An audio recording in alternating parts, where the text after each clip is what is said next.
안녕하십니까. 토요 법회를 시작하겠습니다. 오늘도 지난 시간에 이어서 고진멸도 사성제의 두 번째인 집성제에 대해서 말씀을 드리겠습니다. 괴로움이 있다는 것, 그것은 몸을 가지고 있는 한 괴롭고, 또 어떤 변화로 인해서 괴로움이 생기고, 또 내가 한 행위로 인해서 괴로움이 생긴다. 그래서 괴로움의 원인을 부처님은 세 가지로 말씀을 하셨습니다. 그러니까 몸과 마음을 가지고 있는 한 괴로움이 있어요.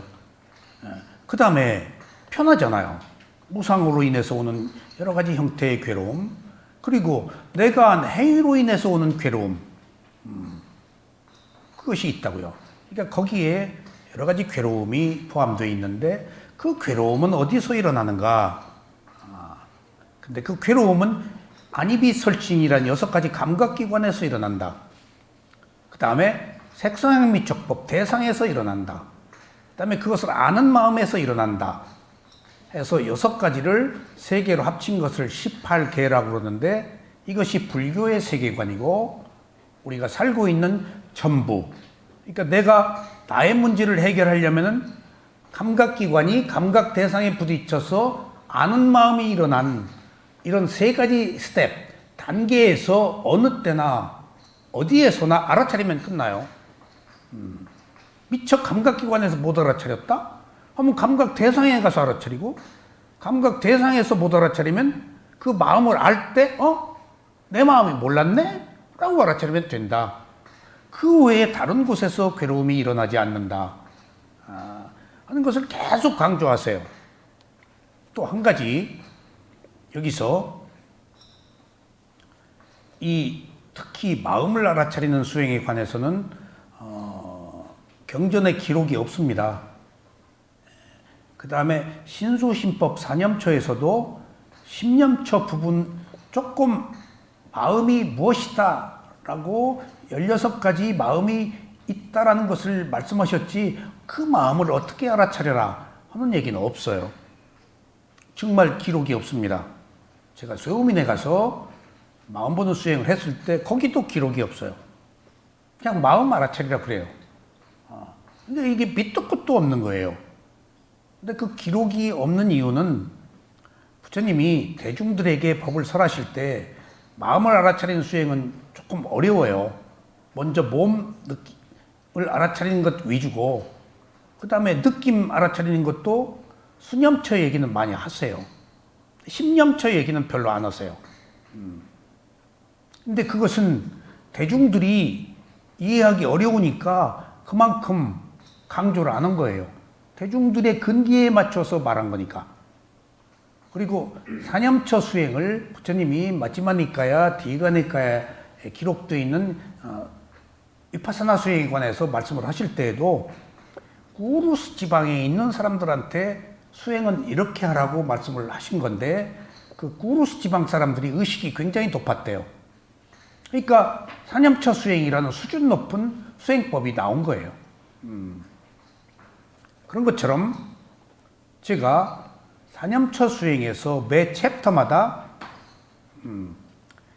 있어요. 뭔가 하면은 안을 알아차려라, 밖을 알아차려라, 안팎을 알아차려라 하는 얘기가 계속 나와요. 매 챕터마다 신념처, 수념처, 심념처, 법념처에서 꼭 나와요. 그게 안을 알아차려라, 밖을 알아차려라, 그 다음에 일어나고 사라짐을 알아차려라 얘기가 또 나와요. 그 다음에 그게 무상이에요. 그러니까 바로 함축해놨어요. 근데 안을 알아차려라는 이해가 돼요. 감각기관에 마음을 두어라예요. 추석서에도 그렇게 얘기를 해요. 그리고 밖을 알아차려라, 할 때는 감각 대상. 그러면 세 번째, 안팎을 알아차려라 라고 하는 것은 주석서에 내용들이 잘못되어 있어요. 고행가 주석서 구나라트나 스님 마하시사야도 지금 그 2500년 이후 사리불존자로부터 쭉 내려온 주석들이 있거든요. 거기다가 위시디마카 붓다고사의 청정도론까지 쭉 주석이 업데이트해요. 그래서 복주라 그래요. 추석에 또 추석, 추석에 추석. 왠가 하면은 그 뜻이 제대로 살아 있게 하기 위해서 수행자들이 안 벗어나게 계속해서 시대에 맞게 주석을 새로 해요. 그래서 그것을 하는 게 결집이에요.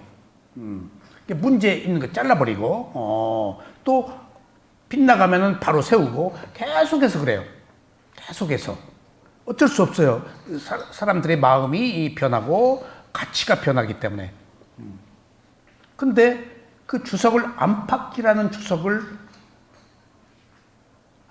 뭐라고 표현하는 거면, 안을 알아차려라, 밖을 알아차려라, 안도 알아차리고 밖도 알아차려라가 안팎을 알아차려라예요. 안도 알아차리고 밖도 알아차리고 그럴듯해요. 다 그렇게 주석이 돼 있어요. 사념처 수행에서. 근데 제가 마음 보는 수행을 했잖아요. 저는 그래서 사념처 수행, 안을 알아차려라, 밖을 알아차려라, 안팎을 알아차려라는 것을 안, 밖은 똑같이 감각기관과 감각 대상 맞는데 밖을 알아차려라고 할 땐 두 가지로 설명을 합니다. 이게 지금 주석서에 지금 제가 그 12연기 1, 2권이나 대념체경 1, 2, 3권이나 사념처 명상의 세계가 전부 주석서예요.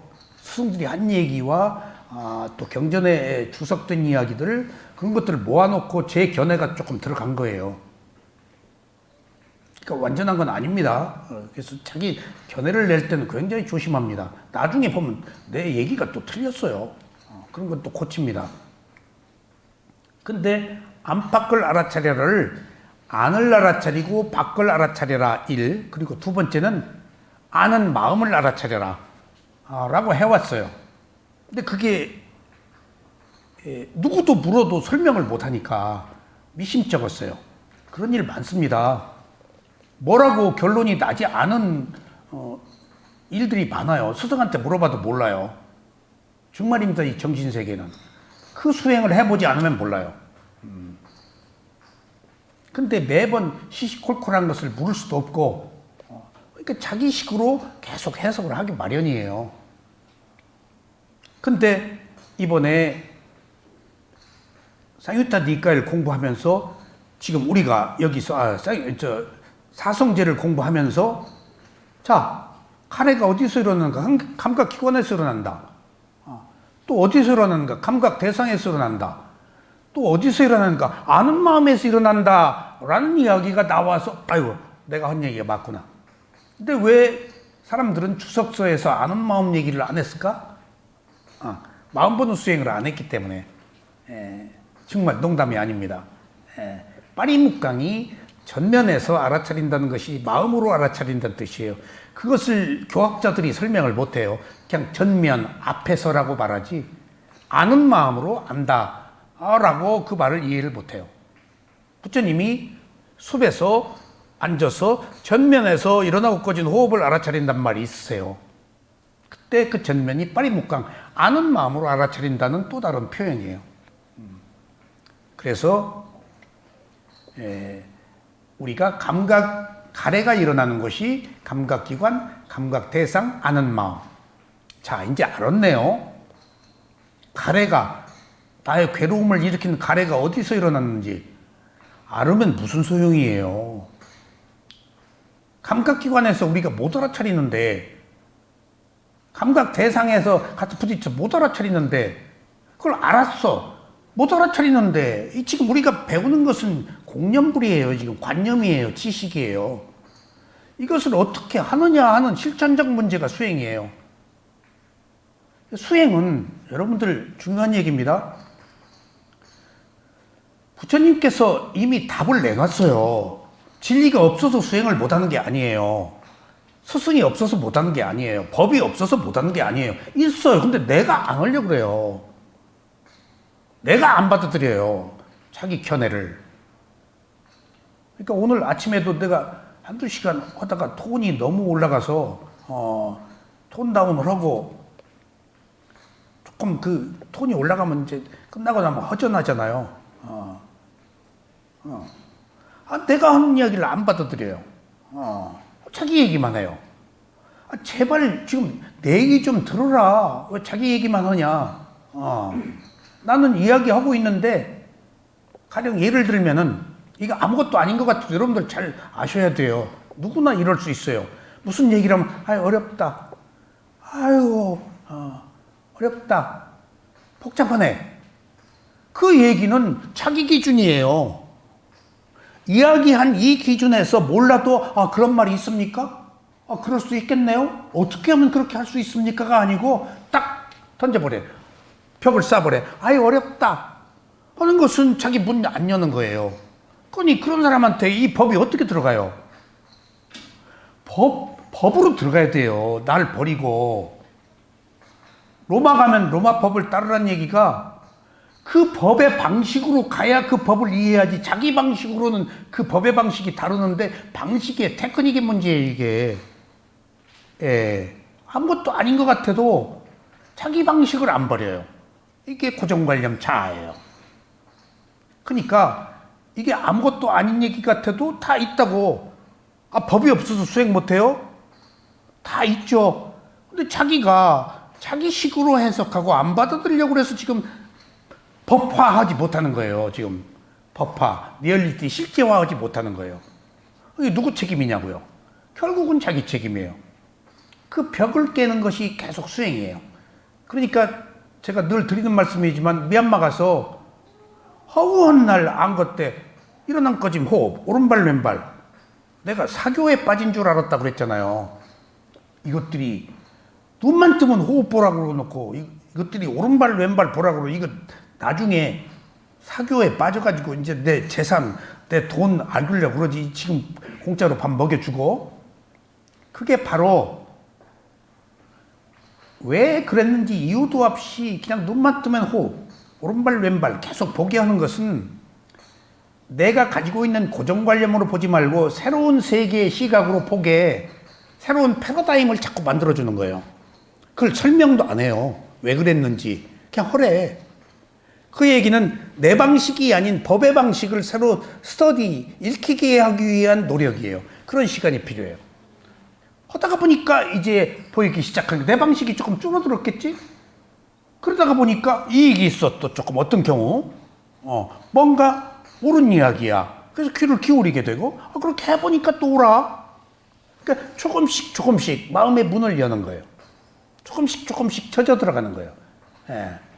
한 번에 열 수가 없어요. 어떻게 오랫동안 살아왔는데, 자기를 강화하며 살아왔는데, 그런 것처럼 이 법을 받아들이고 받아들이지 못하고는 자기 자신의 마음가짐이다 라는 사실입니다.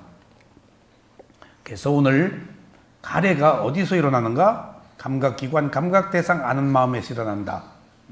근데 여기서 지난 시간에 제가 이 말씀을 안 드렸죠. 가래가 세 군데서 일어난다고 그랬죠. 근데 경전 쓱 읽으면은 여러분들 뭔 말인지 잘 몰라요. 단어 하나하나가 얼마나 깊이가 있는지 몰라요. 아무것도 아닌 이야기인데 다 의미가 있어요. 그리고 이 빨리어를 해석하는데 완벽한 해석은 아닙니다. 그런데도 대강은 맞추어서 해석을 한 거예요. 우리가 빨리어 전공을 한 사람들이 아니기 때문에. 근데 여기서 자 보세요.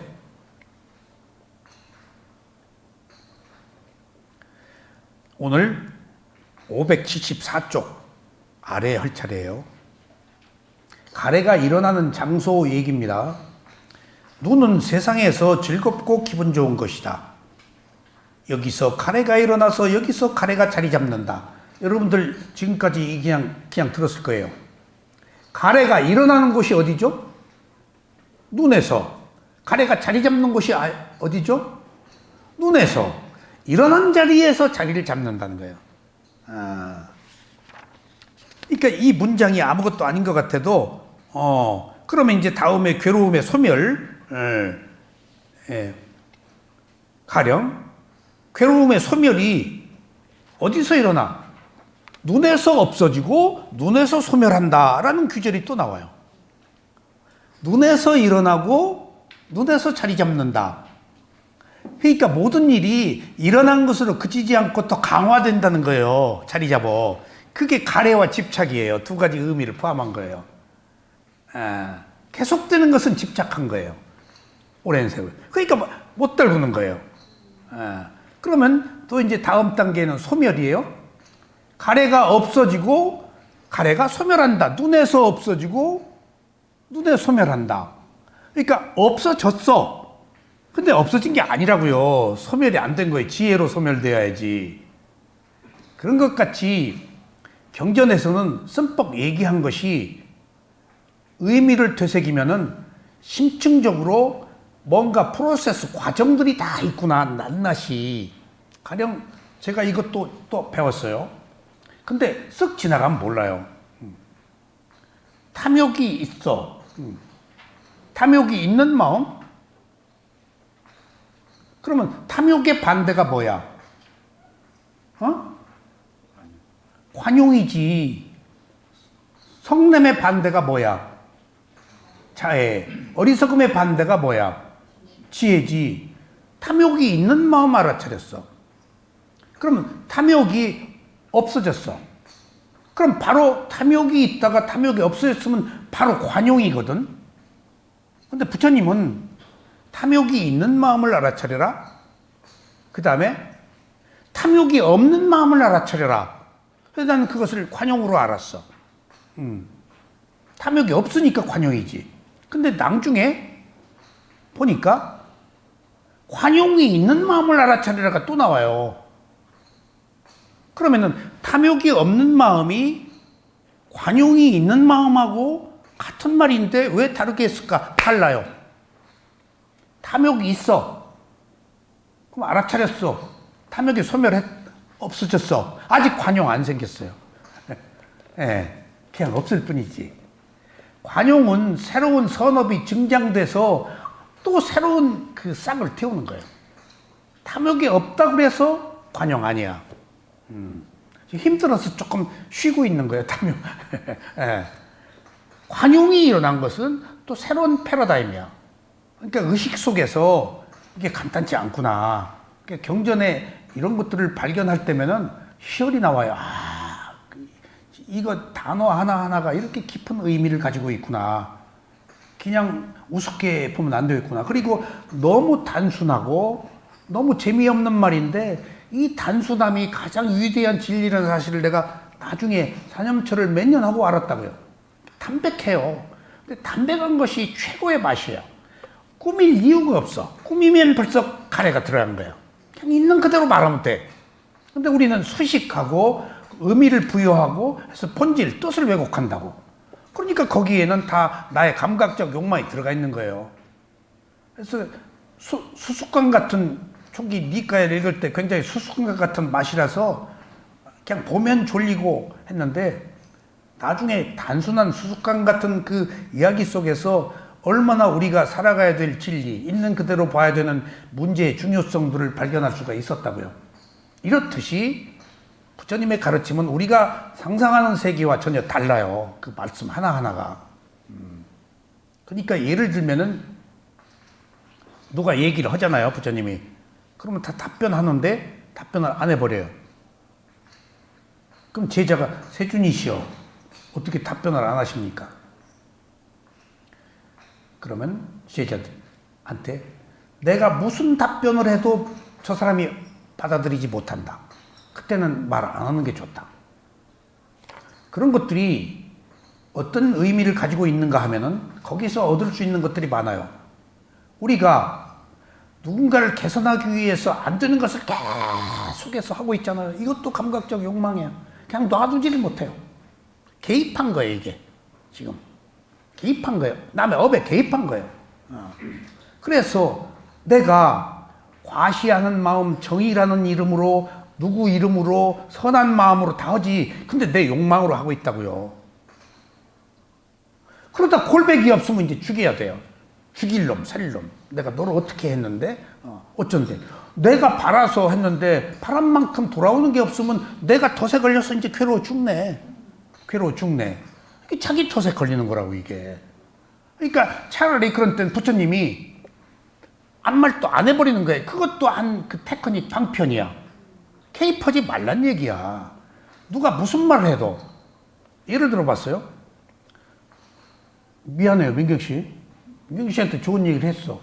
안 받아들여.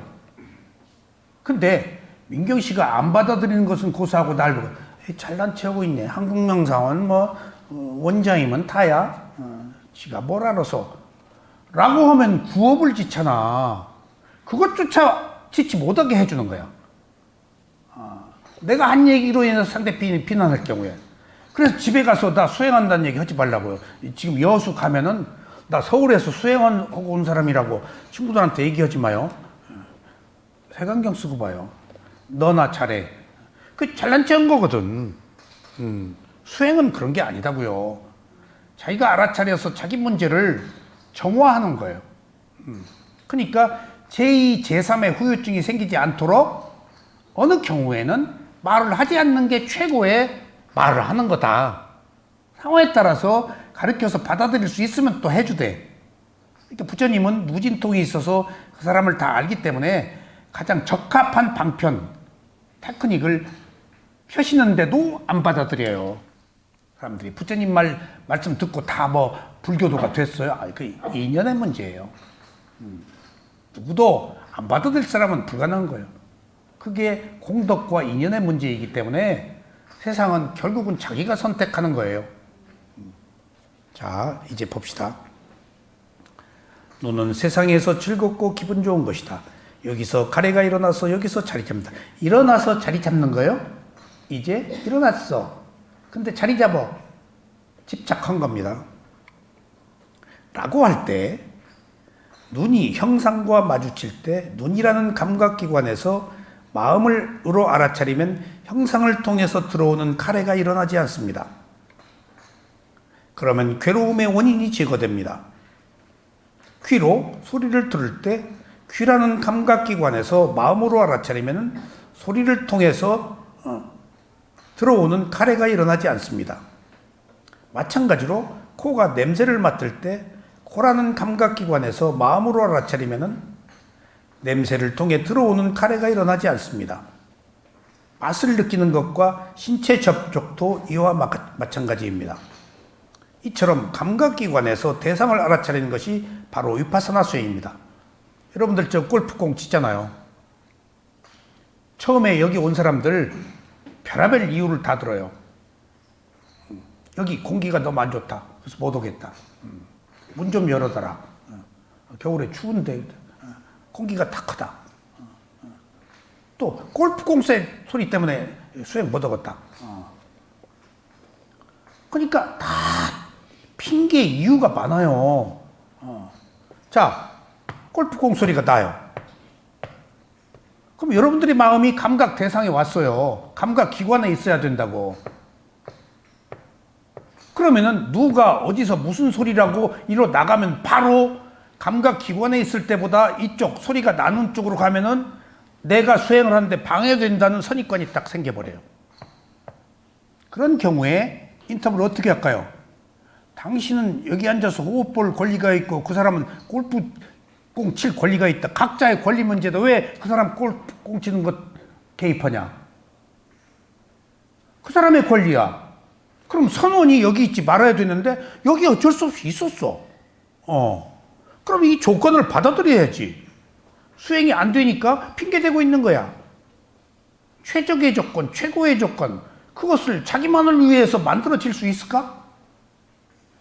그래서 내가 절로 들어갔었다고요. 한때 젊어서. 너무 사람들이 싫어서. 사람이 싫을 때가 있잖아요. 그냥 징글징글하고 그냥 본 사람마다 다 악마 같고. 절에 가면 안 되겠더만. 여기서는 안 보면 되지만 거기 가니까 식구들이 매일 눈 뜨면 보는 놈인데 이놈의 인간 죽일 수도 없고 그냥 죽겠대. 그래서 또 하산했어요. 거기 갔다고 해결되는 게 아니더라고. 거기 갔다고 어디에 갔다고 해결되는 게 아니에요. 자기 마음에서 해결해야지. 세상 끝까지 가도 해결 안 돼요. 이게 부처님의 가르침이에요. 세상 끝까지 가도 해결 안 돼. 지 마음이 해결하는 거지. 내 몸과 마음을 가지고 살면서 생긴 문제는 내 몸과 마음에서 해결해야 돼. 지혜로. 이해하고 받아들여야 돼. 근데 우리는 어떤 조건을 만들려고 그런다고. 그런 조건이 위험한 거라니까 오히려. 얼마나 독소적인 거야. 에고고. 나만을 위해서 최적의 조건을 만들었다고 그래서 될까? 또 다른 걸 바란다고요. 또 다른 걸. 끝이 없어요. 세상 끝까지 가도 해결이 안 된다고 부처님이 그러셨어요. 그러니까 지금 이 자리에서 어떤 조건이든지 그냥 알아차려서 수용해라. 관념도 수용하고 실제도 수용하고 관념을 수용하다 보면 나중에 실제라는 것들이 드러나요. 그러니까 기존의 나쁜 습성, 못된 성격, 누가 다 부당한 이야기 있다 하더라도 그 사람의 어쩔 수 없는 것은 받아들이라 그 얘기예요. 어떻게 할 거고 바꿔요? 이미 그렇게 살아왔는데 못 바꾼다고요. 바꾸려 할 수 없는 것을 바꾸려는 것이 내 에고다고요. 감각적 욕망이다고요. 그게 바로 그것이 욕망이에요. 딴 욕망이 아니고 바꾸려고 그러는 것이. 그래서 내 마음을 편안하게 하면은 이제 나로부터 아까 차이가 일어난다고요. 오버플로 돼서. 그러면은 남을 이해하게 되니까 상대편에게 좋은 파장이 가요. 이제 막 나쁜 파장을 주다가 내가 막 어떻게 욕망이 있었으니까. 근데 내가 이해하고 그러는 너도 어쩌지 못해서 그러지 라고 연민으로 자애로 다 이해하면은 이제 좋은 파장이 글로 가도록 돼 있어서 치유가 조금 더 좋아질 가능성이 있어요. 그렇다고 해서 완전 치유를 바랄 수는 없어요. 상호적 문제니까. 그런 이쪽의 파장을 본인이 또 얼마나 받아들이냐 하는 것도 그 상대편의 문제야. 그게 꽉 자기가 닫으면 또 안 되는 거예요. 이거 상대편의 마음까지 내가 어떻게 하냐고. 그러니까 현실적으로 될 수 있는 일과 될 수 없는 일이 함께 공존하고 있기 때문에 될 수 있도록 노력하고 바라는 게 없으면 되는 거예요. 안 되는 건 안 되는 겁니다. 안 되는 건. 저도 늘 그걸 경험합니다. 좋은 장면이 있으면 좋은 사진 찍으려고 막 일로 찍고 절로 뒤집어 찍고 막 엎드려 찍고 아이고 아무리 찍어도 안 좋아. 그러면 사진 프로들은 그 하나 매달리지 말고 딴 데 가요. 아니 나 여기서 끝장 볼 거예요. 지가. 결국은 안 되는 것에서는 좋은 게 안 나와. 근데 우리는 그게 집착이야. 그게 집착이야. 어떻게든지 안 되는 것을 되게 하려고. 그게 가래이자 집착입니다. 자, 감각기관을 통해서 일어나는 가래는 즐거운 것이기 때문에 일어납니다. 왜 가래가 일어나? 즐거운 것. 그래서 범인은 즐거운 거예요. 그리고 일어난 곳에서 자리 잡습니다. 일어나면 새로 생기는 것이고 자리 없는 것은 일어난 것을 다시 되풀이해서 일어나는 것을 말합니다. 일어났어, 사라졌어, 되풀이해서 일어나도록 한다니까. 내가 거기 투사하니까. 딴 데로 넘어가면 될 일을 자꾸 생각하니까.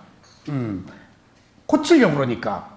이미 그냥 일어났다 사라져 버렸는데 계속 내가 문제를 삼아서 거기 머물러. 근데 제가 빨리어를 배우면서 알아차리면서 지내라. 뭐 하면서 지내라. 지내라는 얘기가 많이 나와요. 머무르라, 지내라.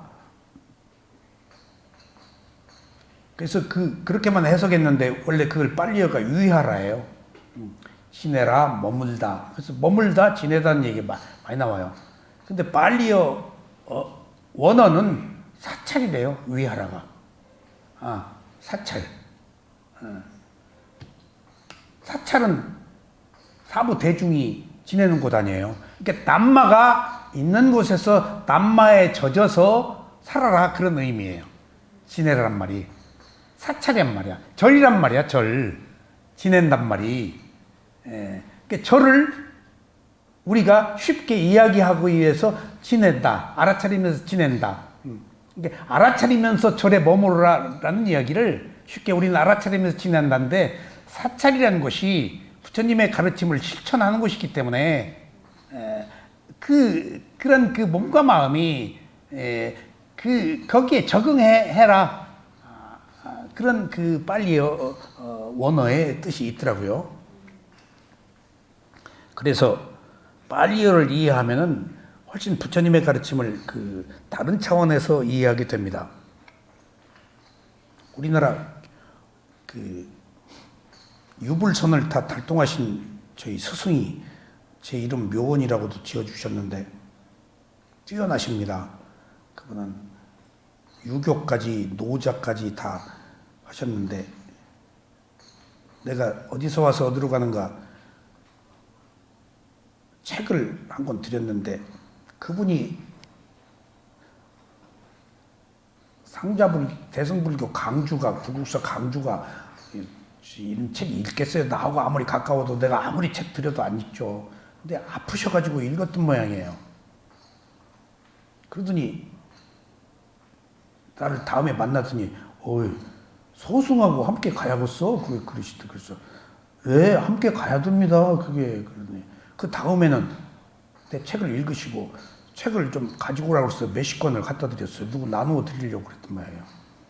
다음에는 묘원은 부처님 말씀을 빨리어로 해석하는가?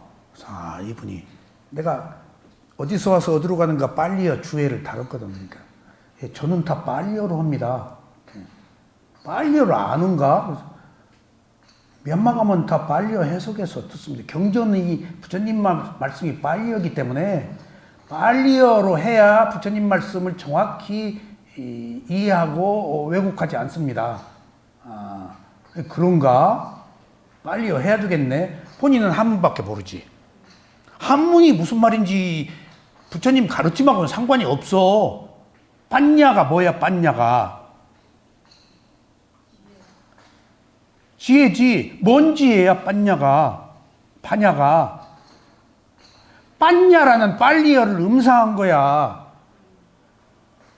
빠냐라는 빨리어는 그냥 이런 이해, 여러 7청정거 16단계의 지혜, 그 다음에 위파사나 지혜는 통찰지, 무상고모라는 지혜야. 지혜가 무슨지 얼마나 많은지 몰라.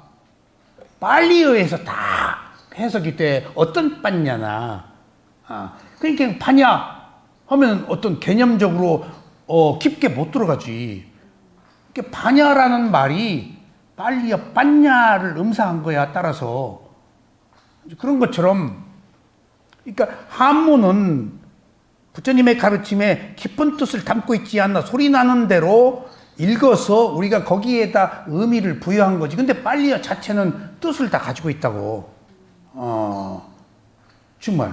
그러니까 여러분들 지금 실제 그 강종미 씨가 승가대 총장한테 몇 년 동안 아비담마 강의 받고 그 경전 강의 받으면서 나한테 그런 얘기를 하더라고. 빨리어 스님이 이 문장에서는 이 빨리어를 쓰고 다른 문장에서는 다른 빨리어를 쓰고 다 문장마다 다르다는 거예요. 그러냐? 그렇대.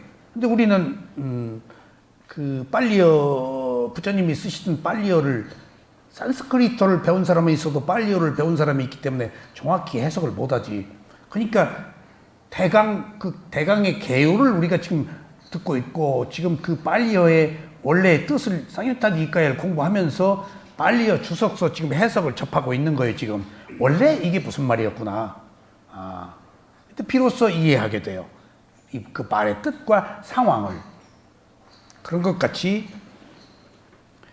우리가 알고 있는 것도 겉으로 들어가 있는 것하고 실제하고는 다른 부분이 많이 있습니다. 그러므로 되풀이되어서 일어난다는 것.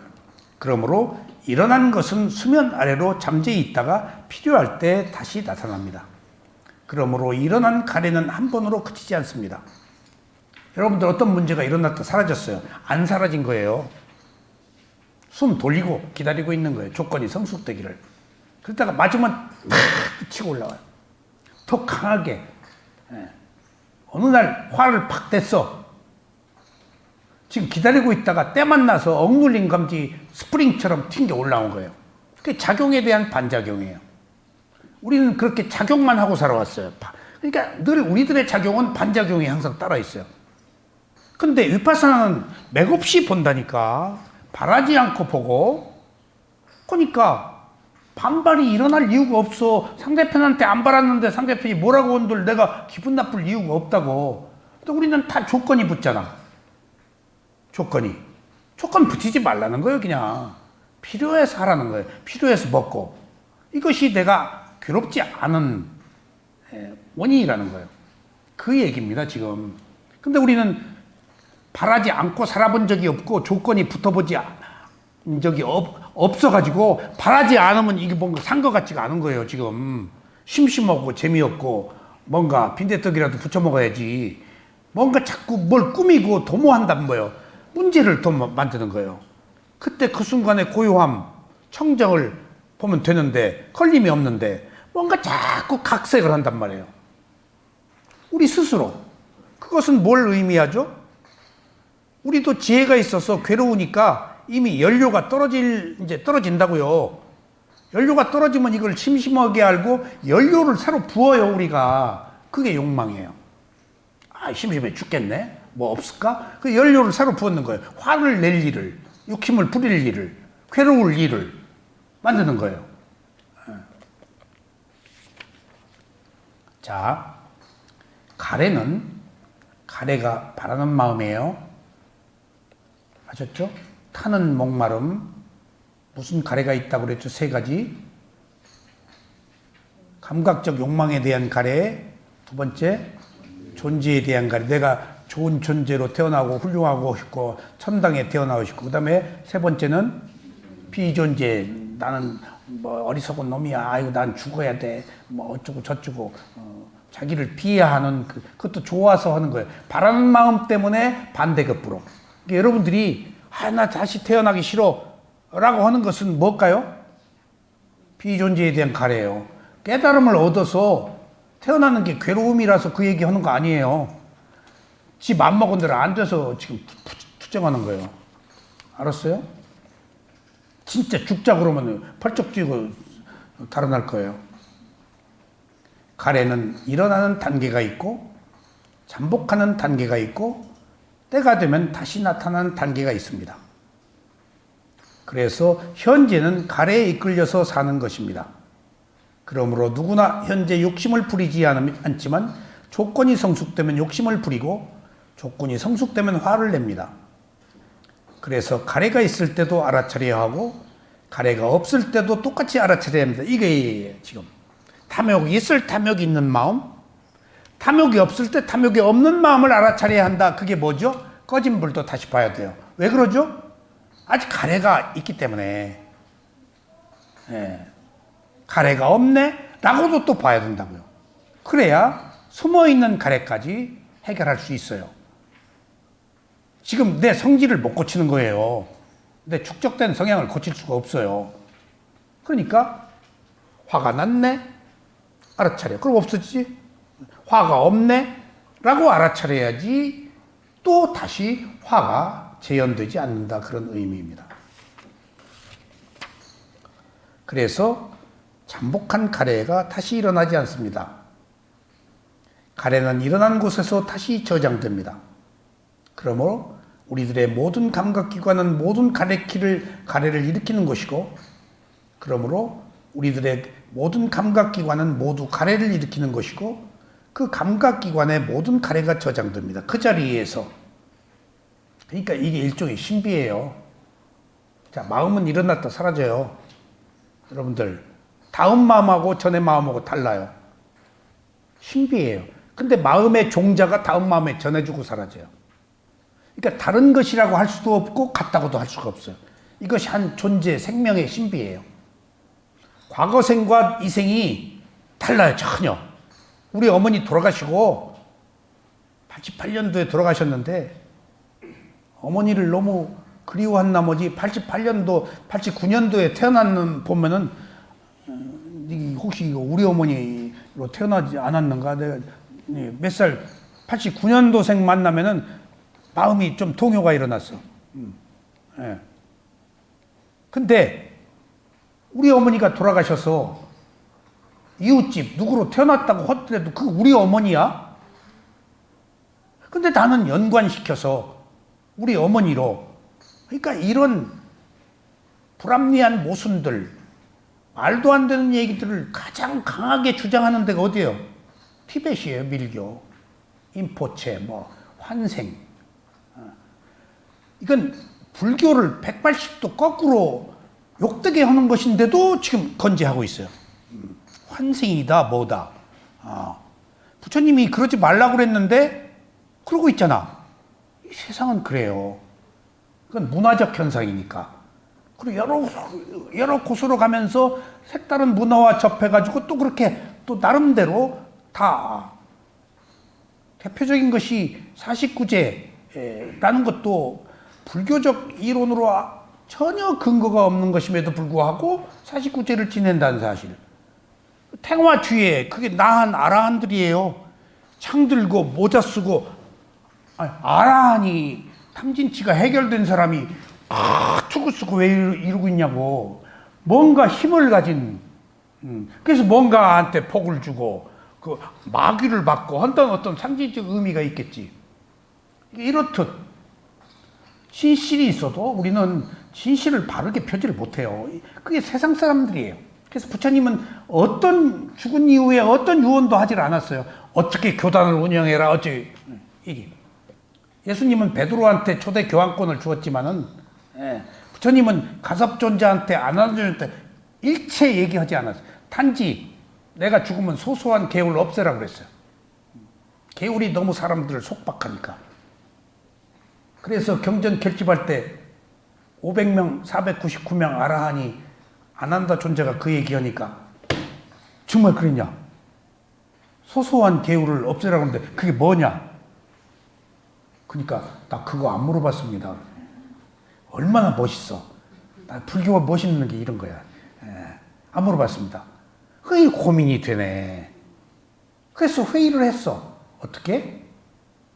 우리가 뭘 없앨지 모르는 건데 비구 227개를 더는 만들지 말자 그러면은. 이게 무너지니까 부처님 돌아가시니까 좋아하는 젊은 비구들도 생겨났으니까. 이제 영감택이 잔소리 하나서 이제 살겄네 벌써 하는 얘기가 나오니까. 그래서 그 상카를 유지하기 위해서 내린 결이에요. 그 뒤에 설일체유부 부파불교 18부파불교에 썰어 나온 젊은 비구들이 계율을 완화하자 14비법 10가지 조건을 내걸었잖아요. 그래서 완화 안 해가지고 생긴 게 마하야나예요. 대승이에요. 설일체유부에서. 계율의 문제예요. 그러니까 지금도 18부파불교가 다 없어졌지만 유일하게 가섭존자와 아난존자를 계승하는 테라와다는 스리랑카에서 그대로 미얀마, 태국까지 3개국에서 그 전통적 가르침을 보존하고 있는 거예요. 그 이후의 문제는 인도에서 힌두이즘화된 것이 중국에 와서 도교화되고 한국에 와서 무속화되는 일련의 과정을 거친 것도 문화적 현상이라서 그것 또한 받아들여야 돼요. 어떡할 거예요? 거기를 통해서 나름대로 또 구원을 받았다면 받은 거니까. 근데 원래 가르침은 무엇인가? 이것을 놓쳐서는 안 된다고요. 원래 괴로움을 해결하는 실천적 방법은 무엇인가? 그것이 지금 여기서 말하고 있는 거예요. 감각기관이다. 그것은 테라와다라는 종교가 아니에요. 어떤 스님들이 아니다고. 자기 감각기관이다. 그러니까 여기서 어떤 교조적 문제 그런 것들 의미가 없다는 겁니다. 한 인간의 알아차림만이 자기 괴로움을 해결할 수 있다 하는 것들을 지금 여기서 적나라하게 보이고 있는 거예요. 누가 해결해 주지 않는다. 그러니까 이런 가르침이 우리가 새로운 시각에서 받아들여야 되겠죠.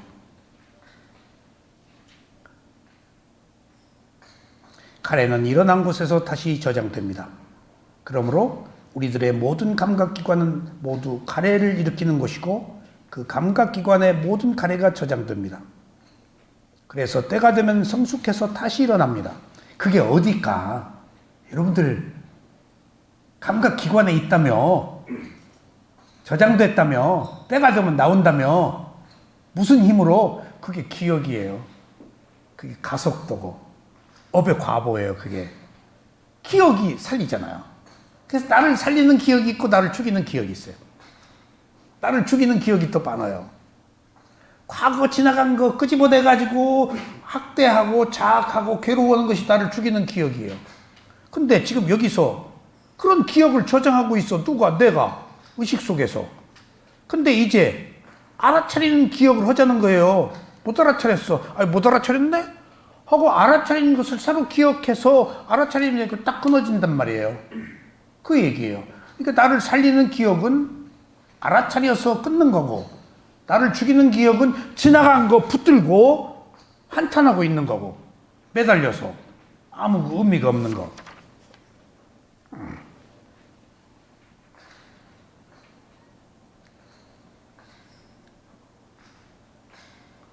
그래서 때가 되면 성숙해서 다시 일어납니다.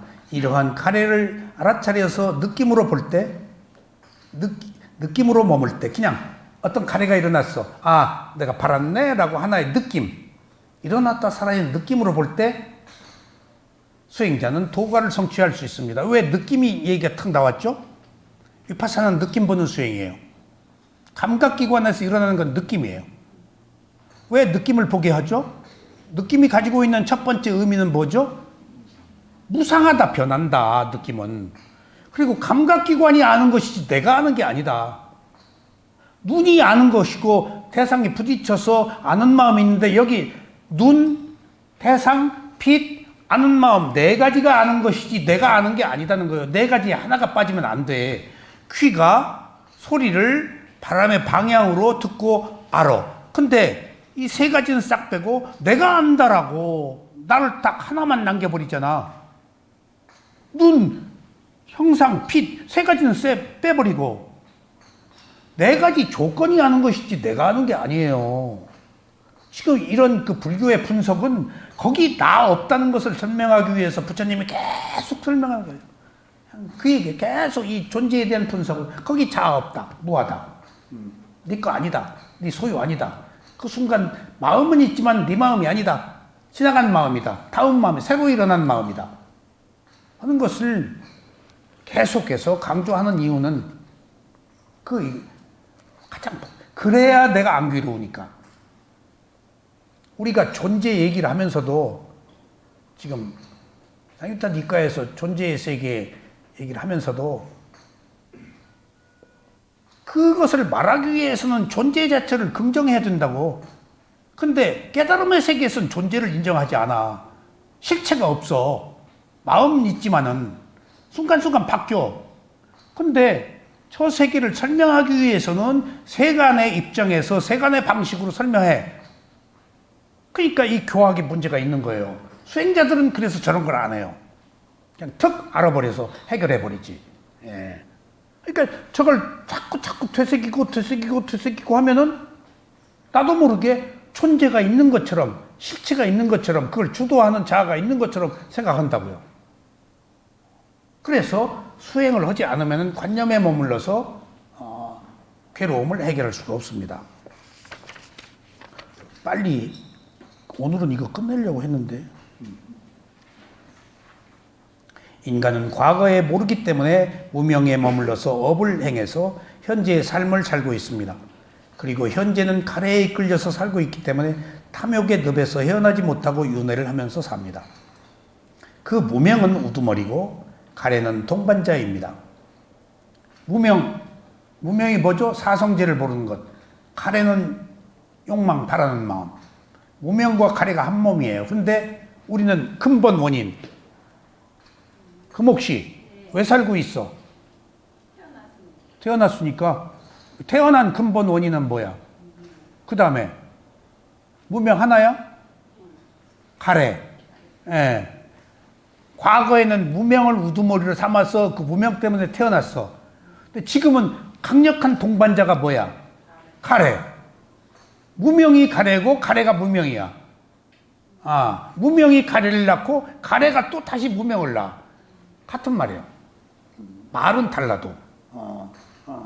이게 지금 무명이 가래를 낳았어. 그 가래가 또 무명을 부축해, 자꾸. 그렇게 해서 우리들이 살고 있는 근본 원인은 무명과 가래다. 모르는 것과 욕망. 근데 그것을 없애면은 돌아가지가 않아, 이제. 윤회하질 않아. 내가 바라질 않아. 끌탕을 하질 않아. 내 마음대로 되려고 하질 않아. 그냥 하나의 현상으로 흘러가도록 놔두어. 사물의 이치를 내가 어떻게 혼자 힘으로 막냐고요.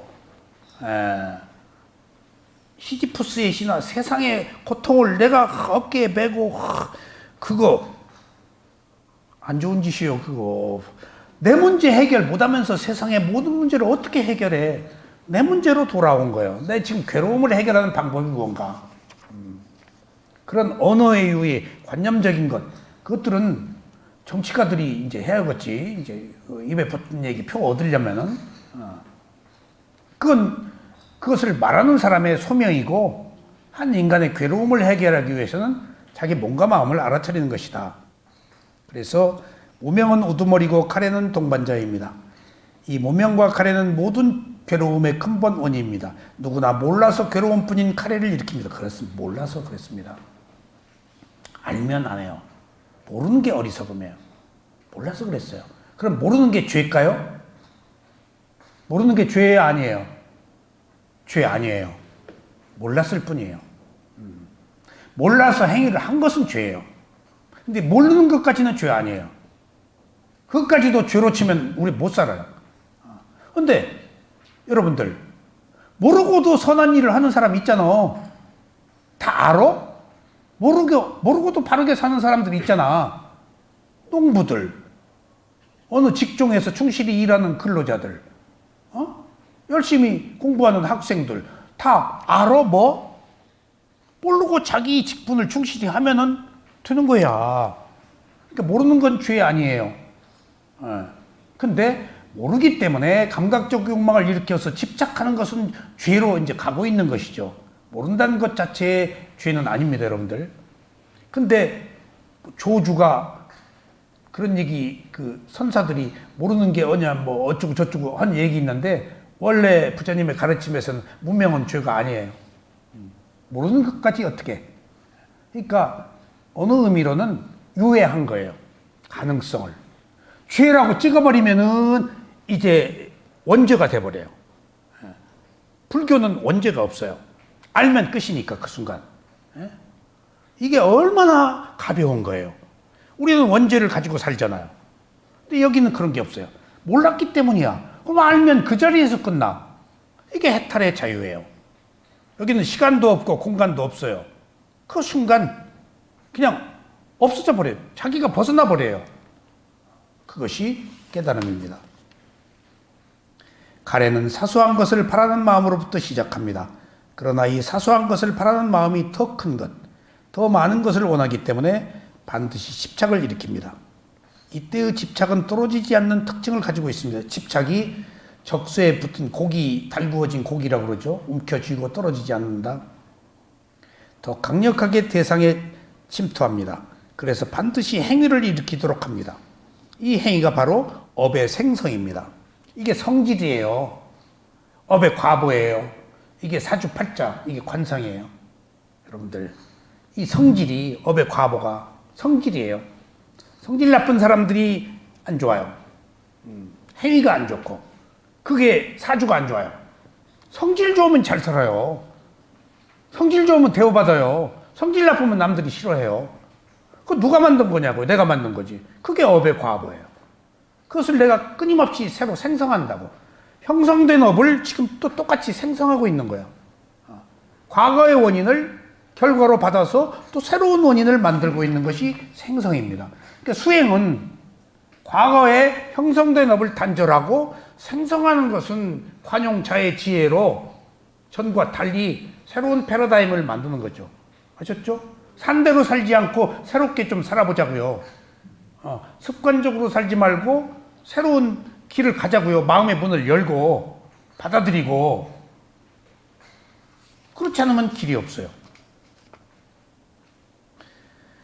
이때 업의 생성은 의도가 있는 행위라서 과보가 생깁니다. 생성은 의도가 있죠. 업의 생성으로 인해 행한 대로 미래에 다시 그 과보를 받습니다. 우리가 업이라고 할 때는 과거에 형성된 업이 있고 현재 생성하는 업이 있습니다.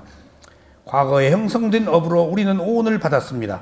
그러나 지금 새로 생성하는 업으로 미래에 태어남이라는 결과와 지금 이후에 과보를 받습니다. 너무 톤이 높았는데 천상 31개의 존재의 세계에서 부처님과 계속 대화하는 사람들이 욕계천상 사람들인데 그렇게 인간들을 걱정해요. 참 저 사람들도 할 일 없어.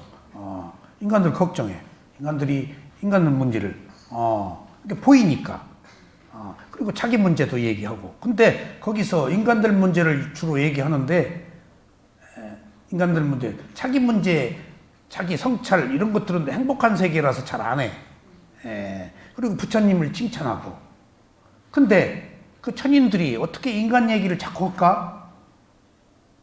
왜 할까? 보이니까 하는 거예요. 보이니까. 여기서는 위를 못 봐요. 위에서는 봐요. 다 봐요. 혼자 있다고 함부로 하지 마. 누가 봐? 천사가 봐. 걱정해.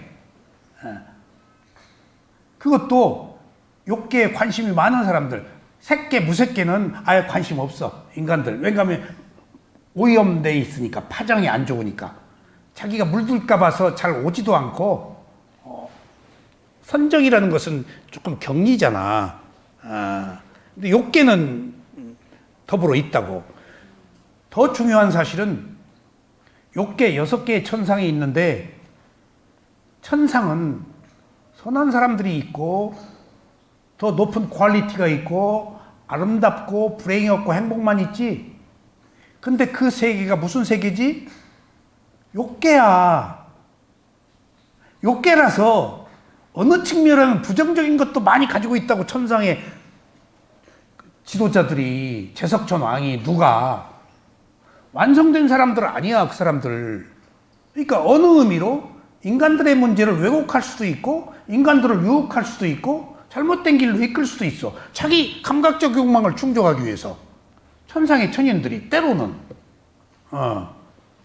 그러니까 타화자재천 뭐 그 위에 있는 사람들이 부처님한테 아이고 뭐 고생하냐 그만 두어라 하고 유혹, 마치 악마의 상징처럼 한 것도 자기가 보면은 부처님의 위대한 깨달음과는 부처님이 하는 짓이 쓸데없어 보인다고. 그것밖에 모르니까.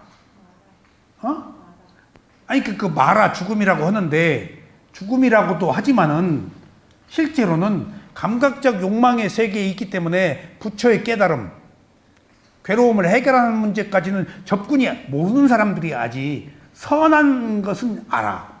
근데 그것을 해탈하는 것은 모르는 사람들이야. 그러니까 그 수준이야. 천상에 태어나려고 하지 마요, 여러분들. 한계가 있어요. 그러니까 인간으로 태어나서 괴로움인지 알고 극복하는 것이 최고야. 그러니까 부처님은 천상에 태어나는 것을 좋다고 안 봐요. 제석천왕이 죽으면 다음에 어디 태어날지를 모르기 때문에. 그런 것처럼 우리가 인간으로 태어났기 때문에 반전시킬 수 있잖아요. 우리는 괴로움이 있잖아요. 괴로움은 와서 보라고 나타났잖아요. 그것을 있는 그대로 보아서 무상고무화를 받아들이면은 내 삶의 질이 훨씬 인간에서만 바뀔 수 있다니까. 지금 인간으로 태어났을 때 해결하자고. 다음 생에 또 괴롭지 말고. 업의 생성은 업의 힘입니다. 업의 생성은 업의 힘입니다. 업의 힘은 뭐요? 성질이다. 행위는 일어난 순간에 사라집니다. 그러나 행위를 한 힘은, 과보는 남겨져 있어서 다음에 상속됩니다. 저는 이걸 가속도라고 표현합니다. DNA, 가속도. 어떤 정보.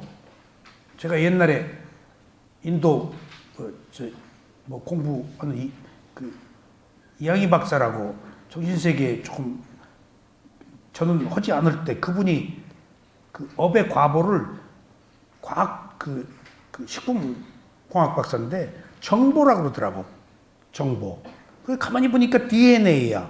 염색체, 정보. 그게 정보가 업애야. 마음의 종자야. 어떤 정보를 가지고 있느냐? 그 정보에 의해서 우리는 살고 있거든. 그게 관념이야. 그게 업의 힘이야.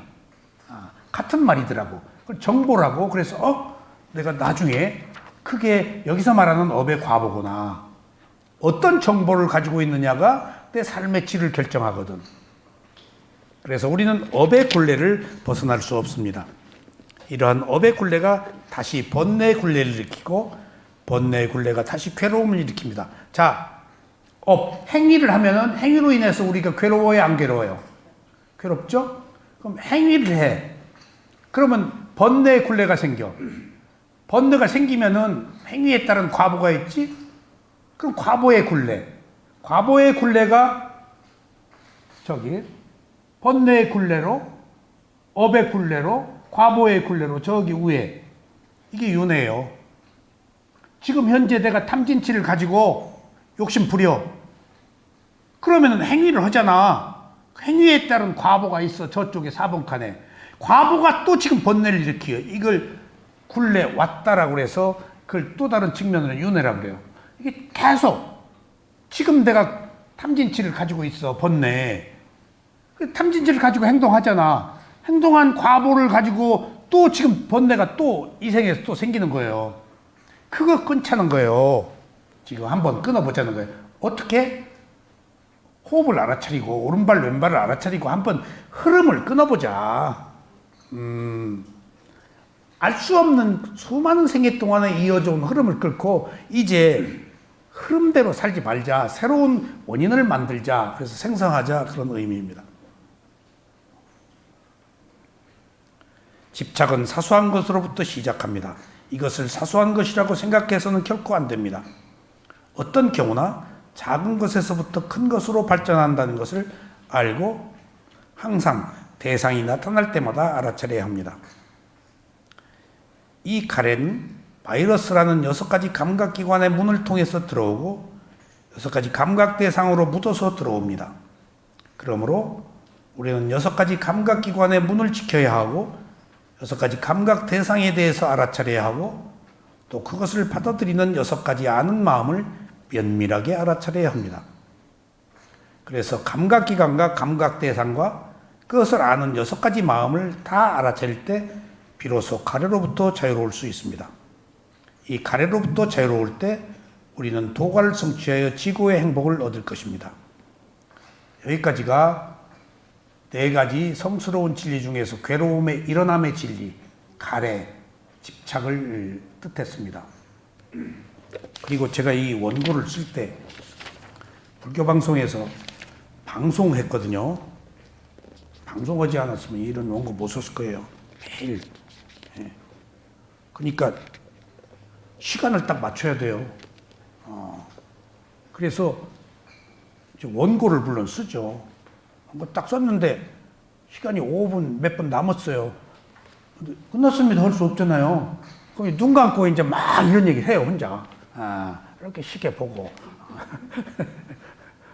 그리고 이제 몇 초 나오면 이제 불이 들어요. 그러면 이제 이렇게 마무리해요. 조금 그 중언부언한 면이 없지 않아 있습니다. 자, 다음 시간에는 가래의 소멸. 어떻게 하면 과연 소멸할 수 있는가 공부하시겠습니다. 감사합니다.